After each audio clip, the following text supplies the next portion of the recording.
السلام عليكم ورحمة الله وبركاته. النهاردة إن شاء الله هنقول مع بعض تفسير رؤية شادر السمك في المنام. حابة أذكركم إن تفسير الأحلام ما هو إلا اجتهادات، ولا يعلم الغيب إلا الله سبحانه وتعالى. بالله عليكم تنسوا تحطوا لايك وتنزلوا تصلوا على نبي في الكومنتات، واللي ما اشتركش في القناة يدوس على زر الاشتراك وفعل كلمة الكل عشان يوصل كل جديد.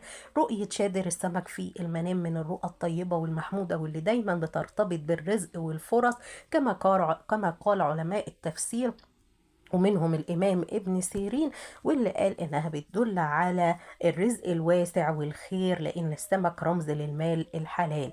وجود فرص كتير أمامك، لكن تحتاج لاختيار جيد، وأحيانا بيشير إلى التعب أو سعي للحصول على رزق. طيب إذا كان شادر السمك مليان بالسمك، فده بيدل على وفرة في الرزق أو فرص كبيرة قادمة لصاحب الرؤية أو صاحبة الرؤية. طب إذا كان السمك طازة اللي في الشادر ونضيف، فده دليل على المال الحلال والراحة النفسية اللي هيحصل عليها الرائي أو الرائية. أما إذا كان السمك فاسد أو ليه رائحة كريهة، فده تحذير من مال مشبوه أو مشكلة قادمة هتحصل للرائي أو الرائية، فعليه إن هو يحذر وياخد باله. طيب لو شفت انك بتشتري من الشادر السمك سمك يعني، فده بيدل على دخولك في مشروع او خطوة جديدة فيها رزق ومال حلال بأمر الله تعالى. لو كان اشتريت سمك طازة وجميل ومش ريحته كريهة وكان يسر الناظرين زي ما بنقول.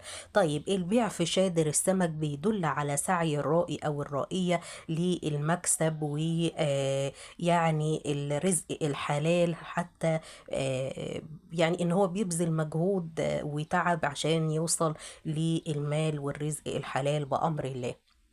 طيب الوقوف فقط دون شروع دون شراء في شادر السمك بيدل على ترددك في اتخاذ قرارات مهمة في حياتك، وده لازم تنتبه لكده، وانك تاخد قرارات حاسمة بعد صلاة الاستخارة.